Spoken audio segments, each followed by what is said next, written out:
Bugün mən sizinlə ən önəmli olan bir mövzu haqqında danışacağım. Mövzumuzun adı uşaqların hüququdur. Siz bilirsinizmi ki, böyüklər kimi uşaqların da hüququ var? Kim deyə bilər? Ümid bax görür. Bəli, hər uşağın olmaq hüququ var. Daha sonra yeganə.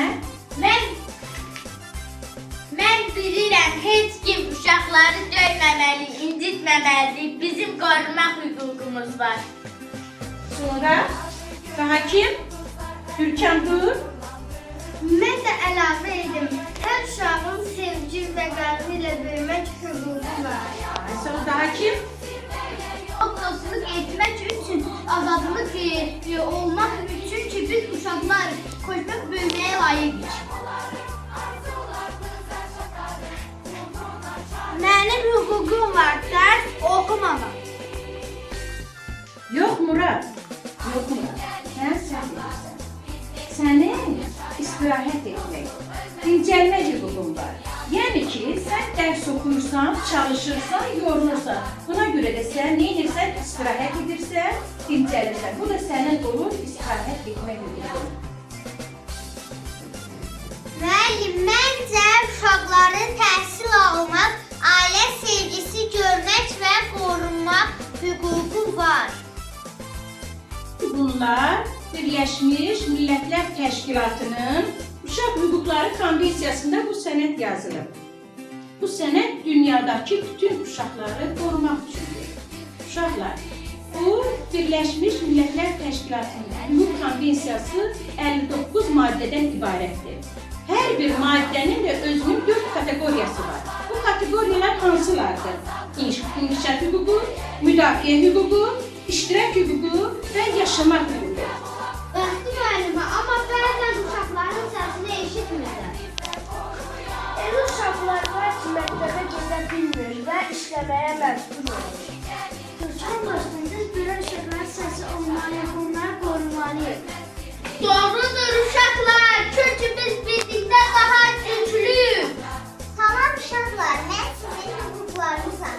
Gəldim, sizə uşaqların ən vacib hüquqlarını hatırlatdım. 1. Hər uşaq sevilmək hüququna malikdir. 2.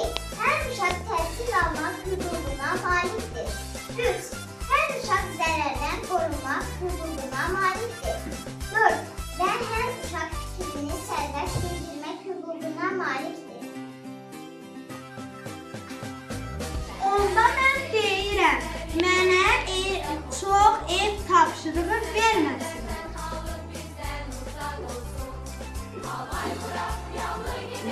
Düzdür Murad, amma sən hüququnu unutma. Hüquq ilə məsuliyyət bacı qardaşdır. Hər bir ana olaraq övladının hüquqlarını qorumağa çalışıram. Amma bəzən biz böyüklər də unuduruq ki, uşaqların fikirləri də önəmlidir.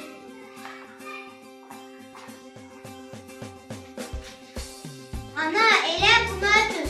Görə biz istəyirik ki, uşaqların səsi eşidilsin.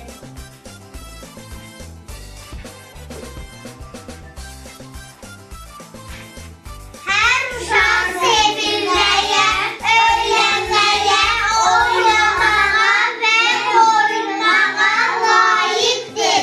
Uşaqların səsi gələcəyin səsidir. Biz uşaqların səsi olaq. Bizim hüquqlarımız var. Sevgi, təhsil, azadlıq, oynamaq bunlar hamımızındır. Uşaqları qoruyaq, gələcəyini qoruyaq. Aferin uşaqlar. Çox sağ olun əziz uşaqlar. Bugün siz bizlərə və böyüklərə çox yaxşı dərs verdiniz. Uşaq hüquqları sadəcə qanunlarda yazılan bir hüquq deyil. Bu bütün hamımızın ürəyimizdə yaşamalıdır. Çünki uşaqlar sevgi ilə böyüyəndə gələcəkləri daha gözəl olur. Uşaqları qorumaq bizim gələcəyimizdir. Uşaqları qorumaq lazımdır. Çünki onlar bizim gələcəyimizdir.